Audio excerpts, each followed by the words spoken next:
Olá, meus amigos, minhas amigas. Aqui nos encontramos mais uma vez, reunidos neste ambiente virtual para mais um momento de estudo, mais um momento de esclarecimentos acerca do Evangelho do Cristo à luz da doutrina espírita, mais um estudo sistematizado da doutrina espírita, mais um estudo sistematizado de O Livro dos Espíritos. Por isso, mais uma vez agradecemos, e é preciso que agradeçamos a Deus pela vida. Agradeçamos a Deus por mais esta oportunidade no corpo físico.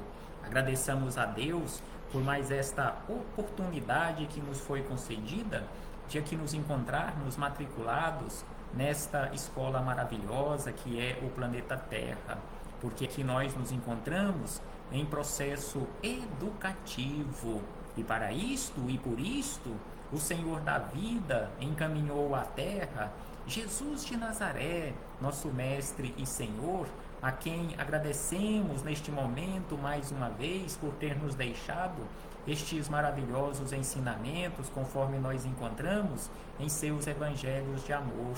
Agradeçamos a Jesus de Nazaré, agradeçamos aos espíritos amigos, estes mensageiros do bem, que constantemente estão caminhando conosco, nos auxiliando em nosso processo de despertamento, este processo pelo qual todos nós estamos passando do chamado despertar espiritual.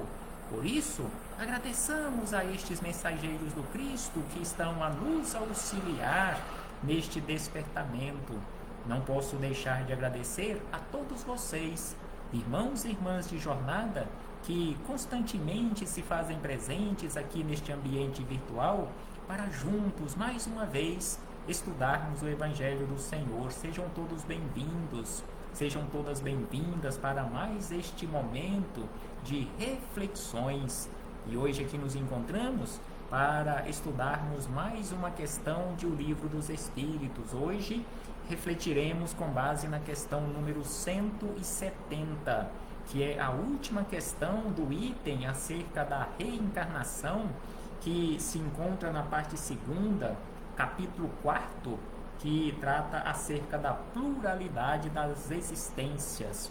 Conforme falamos em estudos anteriores, quando começamos os estudos deste capítulo da pluralidade das existências, que é composto este capítulo 4 do livro segundo, composto por 56 questões, que elas se iniciam na questão 166 e vão até a questão 221. Acerca da reencarnação, nós estudamos as questões 166 e os seus desdobramentos, porque ela se desdobra em 166A, B, C. Neste caso, são 4 questionamentos em uma única questão, neste desdobramento feito por Kardec. Estudamos também a questão 167, 168, 169 e hoje estudaremos a questão 170. No nosso próximo encontro, estudaremos acerca da justiça da reencarnação, a questão de número 171, em que está embasada ou qual é a base da reencarnação. Os espíritos amigos nos respondem que a reencarnação ela está embasada, ou ela tem como base a justiça divina. E como nós sabemos hoje, reencarnar não significa castigo, mas sim oportunidades que o Senhor da vida nos oferta para corrigirmos a rota da nossa vida, corrigirmos os erros que já cometemos no passado e darmos um novo direcionamento para a nossa vida, melhoramento constante, transformação constante, despertar espiritual. Então, para isto e para muitos outros assuntos, serve a reencarnação, a depuração do espírito. Então, na questão de número 170, Kardec questionou da seguinte maneira: o que fica sendo o espírito depois da sua última reencarnação? Quando o espírito não tiver mais necessidade de reencarnar, em que o espírito se transforma? Ele irá se transformar em quê? Quando nós chegarmos na nossa última reencarnação, ou não tivermos mais a necessidade de reencarnarmos para continuarmos esta depuração, este despertar espiritual, já nos encontrarmos realmente despertos para os valores da vida, em que nós nos transformaremos? E os espíritos superiores, respondendo a Kardec e a todos nós, disseram da seguinte maneira, que o espírito, após a sua última reencarnação, ele se torna, ou nós nos tornaremos em um espírito bem-aventurado, um espírito feliz, um espírito puro. Então, um dia, todos nós chegaremos a esta condição. Um dia, todos nós seremos anjos. Então, um dia, todos nós chegaremos a esta última reencarnação, nos tornando espíritos felizes, nos tornando espíritos puros, ou seja, depurados das mazelas que teimamos carregar conosco ao longo desta quantidade que nós desconhecemos de reencarnações. Conforme já estudamos, não temos um número destas reencarnações, e os espíritos também não têm um número fixado de reencarnações, que estas reencarnações variam ao infinito de acordo com as nossas escolhas, de acordo com as nossas necessidades. O Senhor da vida vai nos ofertando oportunidades para corrigirmos os erros que tenhamos cometido ao longo da nossa caminhada. Por isso, é preciso que, mais uma vez, agradeçamos a Deus por sua misericórdia, por seu amor, por sua infinita bondade e justiça, nos concedendo sempre oportunidades para direcionarmos de uma forma diferente a nossa vida, recalcularmos a rota da nossa vida. E assim, nós fechamos um parêntese nesta citação da questão número 170, que é a última questão que trata acerca da reencarnação, para chegarmos nos comentários de Miramês, na coletânea Filosofia Espírita, volume 4, capítulo 17, que tem como título Últimas Etapas Evolutivas. Então aqui Miramês, comentando esta questão de número 170, acerca do que nós nos tornaremos após a nossa última existência, animando um corpo físico, ou seja, a última reencarnação, ele classifica como sendo etapas evolutivas. Estas diversas reencarnações que já tivemos e que ainda iremos ter são etapas evolutivas, etapas que estamos superando uma por uma. Então assim, Miramês começa os seus comentários da seguinte maneira: na última reencarnação do espírito, em sua escalada evolutiva, ele passa a ser puro e entra na bem-aventurança, surgindo em sua consciência a tranquilidade imperturbável e a sequência de uma vida sadia. Então assim, Miramês nos lembra que quando nós chegarmos a esta condição, nós teremos a nossa consciência imperturbável, bem como e acima de tudo, uma sequência de vida sadia, uma sequência de vida sem doenças, porque as doenças que refletem no nosso corpo físico é o resultante ou é o resultado das doenças que carregamos no nosso corpo espiritual, porque a origem destas doenças que refletem no nosso corpo físico não é o nosso corpo físico, mas o corpo espiritual, ou seja, o corpo da alma. A partir do momento em que nós nos tornarmos espíritos completamente depurados, deixarmos para trás todas estas mazelas, nós entraremos nesta condição de uma sequência de vida sadia, de uma vida sem doença, porque não mais carregaremos doença no nosso psiquismo, não mais carregaremos doença no nosso corpo espiritual, não teremos mais nenhuma mancha, simbolicamente falando, para ser retirada do nosso corpo espiritual. Teremos alcançado aquilo que Jesus nos orienta quando ele nos fala acerca de uma veste branca, a veste nupcial, para termos condições de participarmos do banquete da vida sadia. Assim nos fala Miramês acerca desta tranquilidade, desta felicidade sem mescla, desta felicidade imperturbável, sem nenhuma alteração.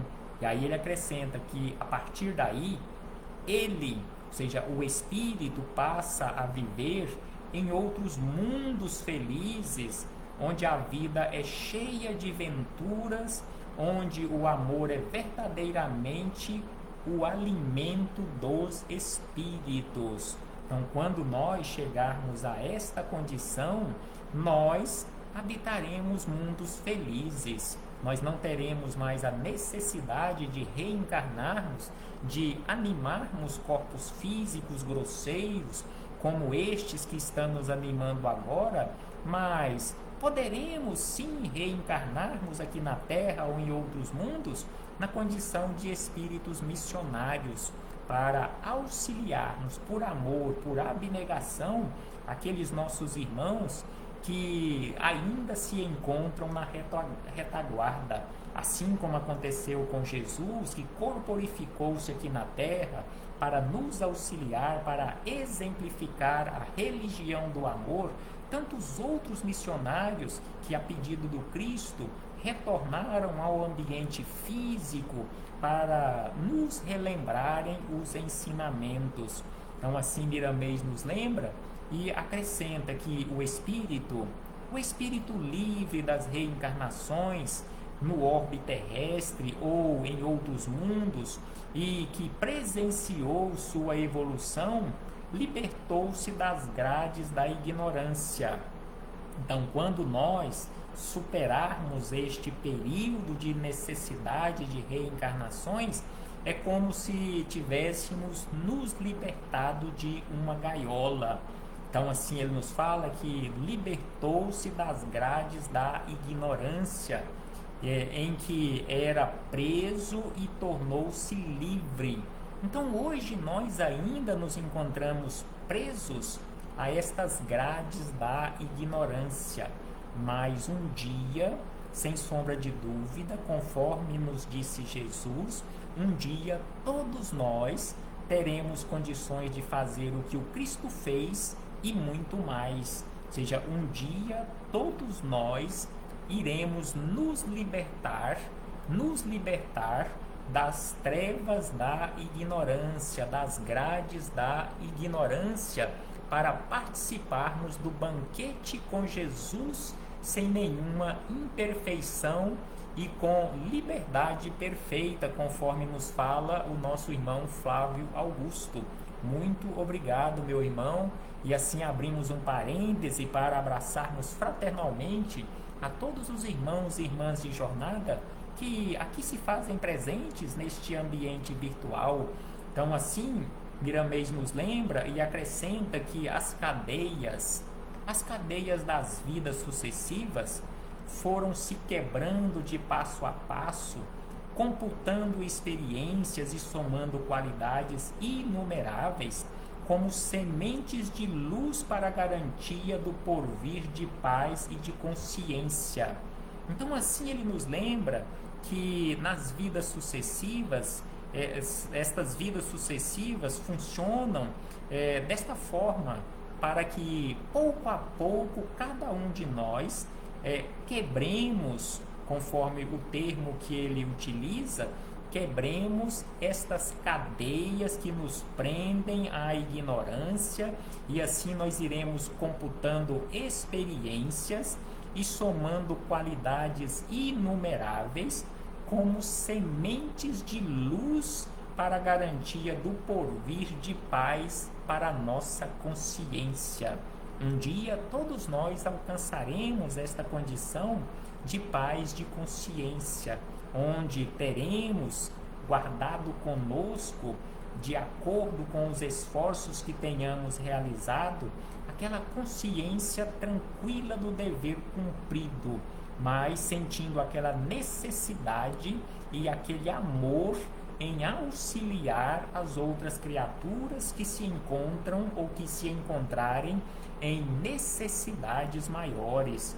E assim ele acrescenta da seguinte maneira, que isso acontece, no entanto, em largas faixas de tempo.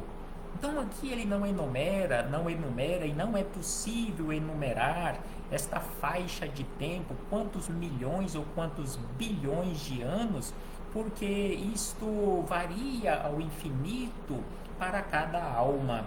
Então, conforme ele diz, esta transformação, este caminhar passo a passo, computando e somando experiências, isso vai acontecendo com cada um de nós e está acontecendo neste momento com cada um de nós e vai se ampliando em largas faixas de tempo, em milhões, em bilhões de anos na nossa caminhada. A soma das reencarnações se perde igualmente na vida infinita do Espírito. Com certeza, cada um de nós que aqui nos encontramos, reunidos neste ambiente virtual, já tivemos números de experiências reencarnatórias diferentes. Com certeza não tivemos o mesmo número de reencarnações. Todos nós tivemos e teremos ainda uma quantidade diferente de reencarnações de acordo com o esforço individual e que é intransferível, é pessoal e intransferível. Então é por isso que ele nos fala acerca desta larga faixa de tempo, e a soma das reencarnações se perde igualmente na vida infinita do espírito. Os espíritos, ou melhor, os períodos em que os espíritos realizam esta caminhada entre uma e outra reencarnação, ou seja, na nossa caminhada, entre uma e outra reencarnação, são também variáveis e difíceis de serem medidos, pois neles ocorre a conscientização de onde a alma no mundo espiritual assimila melhor o conhecimento sobre as leis de Deus. Então, este período entre uma existência e outra, aquele período que Kardec denominou como erraticidade, que é o período em que nós permanecemos no mundo espiritual, aguardando uma nova reencarnação. Então, este período também é variável de alma para alma. Pode ser de alguns meses, algumas semanas, alguns anos, alguns séculos. Vai variar de acordo com a nossa necessidade. Então, este período entre uma reencarnação e outra também é variável. Não sei, nós não sabemos quando foi a nossa última experiência antes desta que estamos vivenciando neste momento. Quantas décadas antes ou quantos séculos correram neste tempo que nós desconhecemos entre a nossa última existência e esta que nós estamos vivenciando neste momento? É melhor nem sabermos.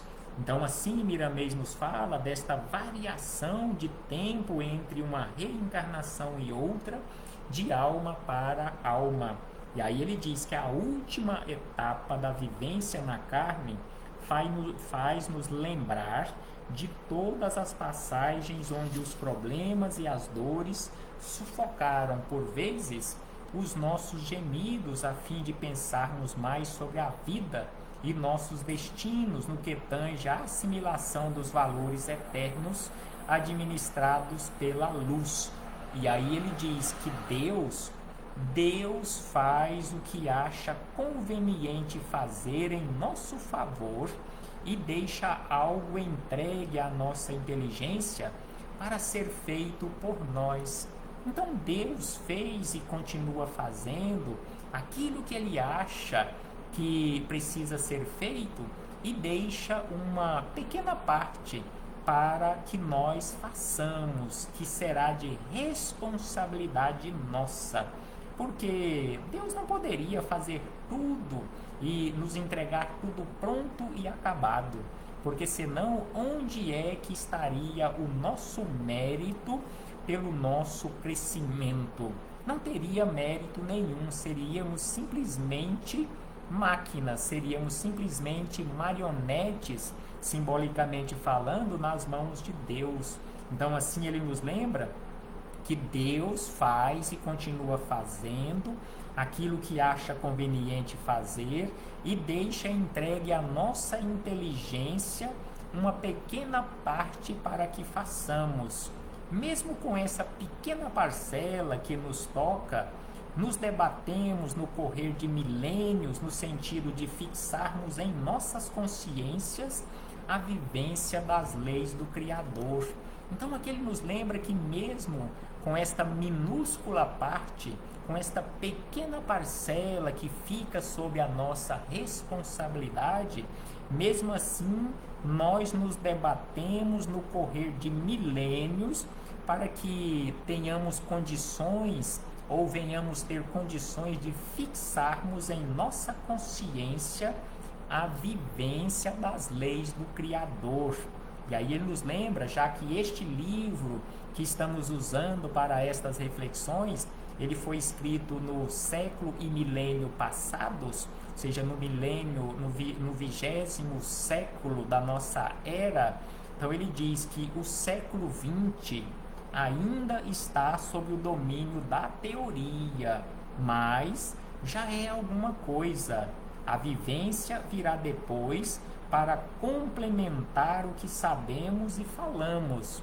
Então aqui ele nos lembra que o século passado, o século XX, foi o século dominado pela teoria, mas que já é alguma coisa, já é um bom começo, mas sem sombra de dúvida que um dia nós iremos vivenciar completamente o que nós já sabemos e falamos. Nós já sabemos muita coisa, nós já sabemos diferenciar, distinguir perfeitamente o certo do errado. Então assim ele nos lembra que em breve, neste em breve da espiritualidade, que pode levar séculos ou milênios, nós iremos chegar àquelas condições mínimas necessárias para vivenciarmos na prática, nas menores atitudes do nosso dia a dia, aquilo que nós sabemos e falamos. E aí ele acrescenta que os espíritos felizes, aqueles espíritos que já passaram pela fieira das existências corporais, que tiveram a sua última reencarnação, não tem mais necessidade de reencarnar, porque alcançou esta condição de pureza, alcançou esta condição de espírito bem-aventurado ou espírito feliz. Então ele diz que os espíritos felizes, os espíritos puros, não nos deixam órfãos, pois estão sempre ligados aos que ainda não conheceram a verdade, talvez por imaturidade, como guias espirituais que sentem bem em fazer o bem. Então aqui ele nos lembra que quando nós chegarmos também a esta condição de esclarecimento, alcançarmos a condição de depuração, alcançarmos a condição de espíritos felizes, nós não iremos deixar os nossos irmãos que ainda não alcançaram esta condição na condição de órfãos.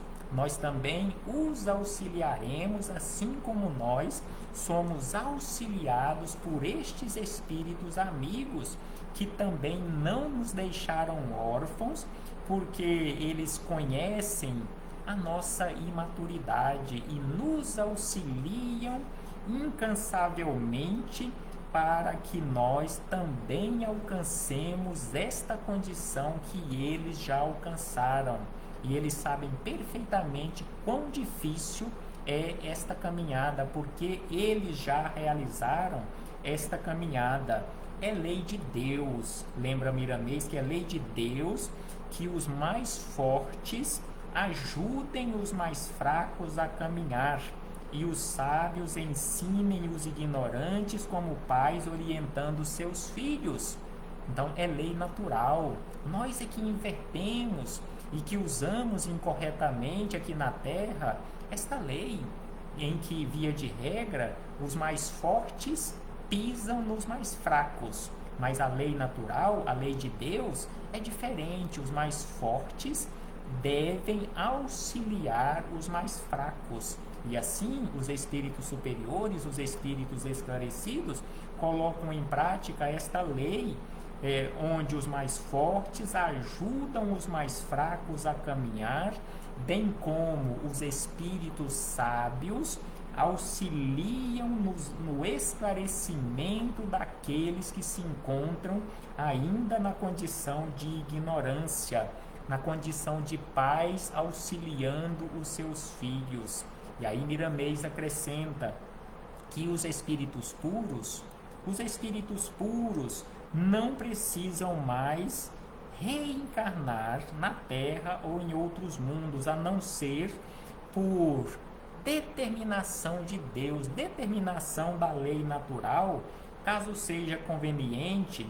Todavia, sentem-se felizes pelo esplendor das suas consciências em servir de instrumentos para iluminarem os que se encontram nas trevas. Então, esses espíritos, não tendo mais necessidade de reencarnarem, mas quando eles retornam para uma nova existência, eles não voltam insatisfeitos, eles não voltam por imposição, eles voltam felizes, eles pedem para retornarem à retaguarda, para nos auxiliarem a todos. Então, assim, Miramês acrescenta estes esclarecimentos e ainda mais, que esses espíritos são felizes em auxiliar aqueles que se encontram nas trevas. São capazes, esses espíritos são capazes de muito sacrifício. Assim, nós conhecemos a história de Jesus. Quantos sacrifícios Jesus realizou por amor a todos nós. Então, são capazes de muitos sacrifícios, como podes notar nos grandes seres que voltaram ao mundo por amor às criaturas. Eles são luzes que nunca se apagam nas consciências dos que receberam as bênçãos da assistência e dos seus interesses pelo próximo. As últimas etapas de sua escalada evolutiva ficam marcadas nas suas personalidades por serem os últimos degraus da escada de Jacó. Então aqui Miramês nos lembra aquela simbologia da escada de Jacó, que é esta nossa subida. Então os últimos degraus desta escada evolutiva, sem sombra de dúvida, que ficarão marcados na nossa consciência pela eternidade. Depois de livres, nós sentiremos a felicidade de ajudar mais na condição de valores de Deus, sob a direção de Jesus, que personifica aqui na Terra o amor mais puro. Então aqui Miramês encerra estes comentários nos lembrando a felicidade que um dia todos nós alcançaremos quando chegarmos a esta condição de espíritos esclarecidos, que neste caso tivermos quebrado todas as cadeias da ignorância e chegarmos a esta condição de esclarecimento, nós sentiremos a felicidade de ajudar mais na condição de valores de Deus, sob a direção de Jesus, que personifica para nós aqui na Terra aquele amor mais puro que conhecemos. Que o Senhor Jesus nos envolva, que o Senhor Jesus nos ampare sempre para que possamos seguir adiante neste processo de esclarecimento, neste processo de crescimento, e que possamos, assim como observamos nestes comentários, quando alcançarmos aquela condição de mais fortes, nós auxiliarmos aqueles que se encontram na condição de mais fracos e não explorarmos, mas auxiliarmos na condição de irmãos de jornada que somos, porque todos nós somos filhos de Deus. Isto nós temos certeza. Não temos de forma alguma diferenças. Somos todos iguais perante a lei maior. E assim sabendo, é preciso que nos esforcemos para nos auxiliarmos mutuamente nesta caminhada, para que esta caminhada seja menos árdua para todos nós. Um abraço fraternal a todos e a todas e até breve. Muito obrigado por sua presença, por sua participação, por seus comentários, por suas vibrações de carinho, por seus compartilhamentos. E em breve voltaremos a nos reencontrar quando falaremos acerca da justiça da reencarnação. Que o Senhor Jesus nos envolva e nos ampare hoje, agora e por toda a eternidade.